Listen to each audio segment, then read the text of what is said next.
الرحمن الرحیم وَتَعْصِمُوا بِحَبْلِ اللَّهِ جَمِيعًا وَلَا تَفَرَّقُوا۔ نہایت قابل احترام شیخ الاسلام ڈاکٹر علامہ طاہر القادری صاحب، جناب ڈاکٹر حسن محی الدین قادری صاحب، جناب ڈاکٹر حسین محی الدین قادری صاحب، راجہ ناصر عباس صاحب اور خواتین و حضرات، السلام علیکم۔ بہت مشکل ہے راجہ صاحب کے بعد بات کرنا، اور اس سے بھی مشکل ہے ڈاکٹر صاحب کے سامنے شکستہ لفظوں کے ساتھ گفتگو کرنا۔ وہ کہتے ہیں نا کہ تیرے ہوتے ہوئے محفل میں جلاتے ہیں چراغ، لوگ کیا سادہ ہیں سورج کو دکھاتے ہیں چراغ۔ ڈاکٹر طاہر القادری لفظ کی حرمت کو جانتے بھی ہیں، لفظ کی باطنی معنوں سے واقف بھی ہیں، اور کچھ آسانی ہوئی جب ڈاکٹر صاحب نے اپنی گفتگو کا آغاز میر کے 4 مصروں سے کیا، تو میرا بھی دل چاہا کہ میر کے 2 مصروں سے آغاز کروں۔ عشق ایک میر بھاری پتھر ہے، کب یہ تجھ ناتواں سے اٹھتا ہے۔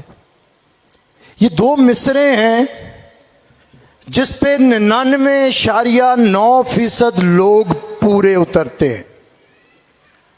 وہ عشق کے بھاری پتھر کو اٹھانے کا حوصلہ نہیں رکھتے، جب حوصلہ نہیں رکھتے تو ناتوانی میں یہ عمر اور یہ میعاد ضائع کر جاتے ہیں۔ چند لوگ ہیں دنیا میں، بہت کم لوگ ہیں جو خواب دیکھتے ہیں، اور اس سے بہت کم لوگ ہیں جو اس خواب کی تکمیل کے لیے جد و جہد کرتے ہیں۔ اس سے بھی کم لوگ ہیں جنہیں منزل میسر آتی ہے، اور میرے خیال سے بہت ناپید لوگ ہیں جو اس منزل کے ثمرات کو سماج کے اندر تقسیم بھی کرتے ہیں، اور اس خیر کو بڑھتے ہوئے دیکھتے بھی ہیں، اور آج کی صدی میں وہ صرف ڈاکٹر علامہ طاہر القادری ہیں۔ اور کیوں ہیں؟ میں نے کہا نا کہ عشق ایک میر بھاری پتھر ہے، کب یہ تجھ ناتواں سے اٹھتا ہے۔ فرق عشق کا ہے، عشق کا فرق ہے۔ فیض کہتا ہے کہ وہ لوگ بہت خوش قسمت تھے جو کام سے عاشقی کرتے تھے یا عشق کو کام سمجھتے تھے۔ ہم جیتے جی مصروف رہے، کچھ عشق کیا کچھ کام کیا، کام عشق کے آڑے آتا رہا اور عشق سے کام بگڑتا رہا، آخر تنگ آ کر ہم نے دونوں کو ادھورا چھوڑ دیا۔ اور یہ 99.9% ادھورا چھوڑ دیتے ہیں۔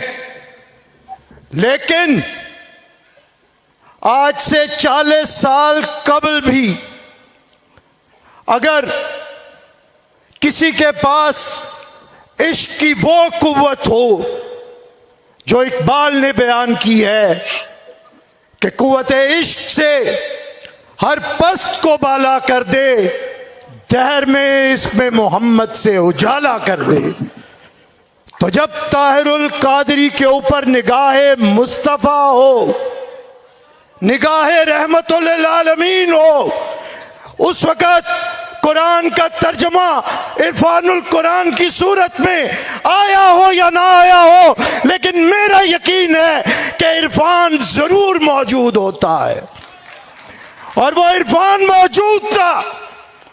اور میں آج یہاں کھڑا ہو کے یہ ایڈمیشن ہے میرا. میں نے بڑے تراجم پڑھے قرآن کے، لیکن خدا کی قسم قرآن کے باطنی معنی سمجھنے کے لیے میری رہنمائی عرفان القرآن نے کی. اور یہ جو منہاج القرآن ہے، یہ منہاج القرآن آج 40 سال گزارنے کے بعد، 4 دہائیوں کے بعد آج جس جگہ پہ موجود ہے، بات ہوئی شامی صاحب نے شاید فرمایا، اور بڑا اہم وقت ہوتا ہے. رحمت للعالمین نے اعلان رسالت اسی عمر میں کیا تھا. میں سمجھتا ہوں کہ جو آیہ مبارکہ میں نے پڑھی کہ وَاعْتَصِمُوا بِحَبْلِ اللَّهِ جَمِيعًا وَلَا تَفَرَّقُوا، کوئی شک نہیں کہ 40 سال سے آپ اس کے لیے جد و جہد ہر سطح پہ، ہر لحاظ سے، علمی کاوشوں سے، عملی طور پہ کر رہے ہیں.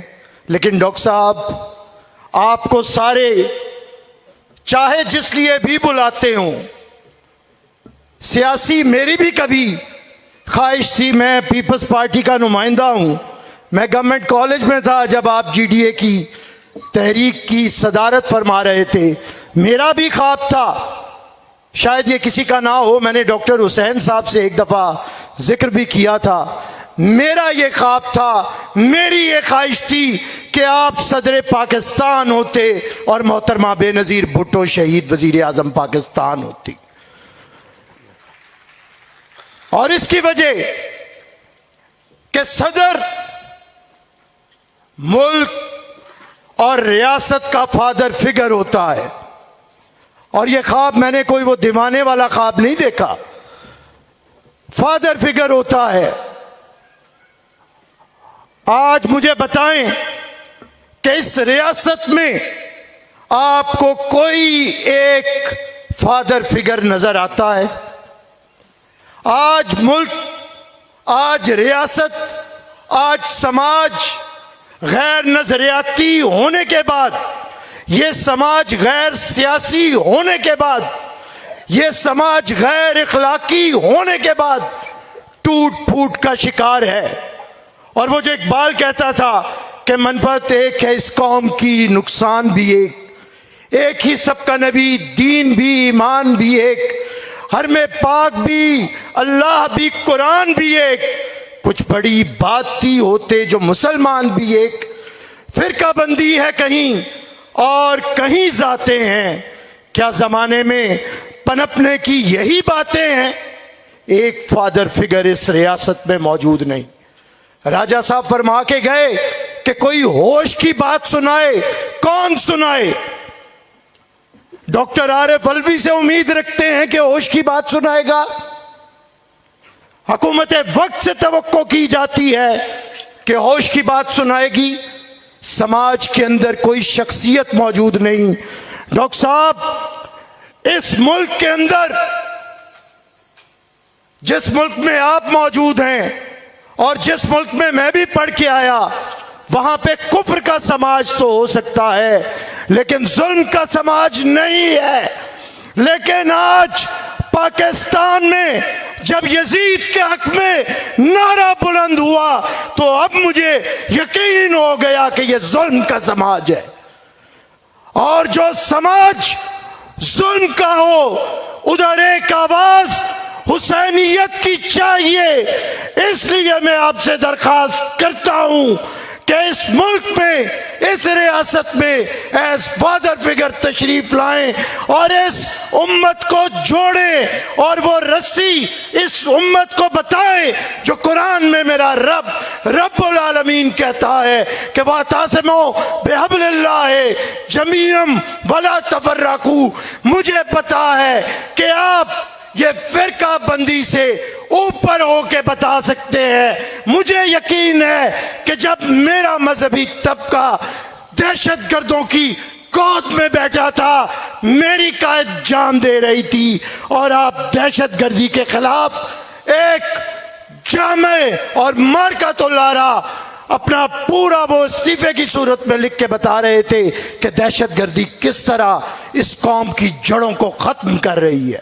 تو میں سمجھتا ہوں آج آپ کی ضرورت ہے، اور انہیں کیونکہ گوشہ درود کے سائے میں کھڑے ہیں، اور میرا تو ایمان تھا کہ کوئی گوشہ درود اوپر ہے، کیونکہ وہ کہتا ہے میں اور میرے فرشتے محمد صلی اللہ علیہ وآلہ وسلم پہ درود بھیجتے ہیں، تو کوئی گوشہ درود تو اوپر ہے، لیکن آپ نے گوشہ درود ادھر سجا کے بہت سے لوگوں کو اس خیر میں حصے دار بنایا ہے۔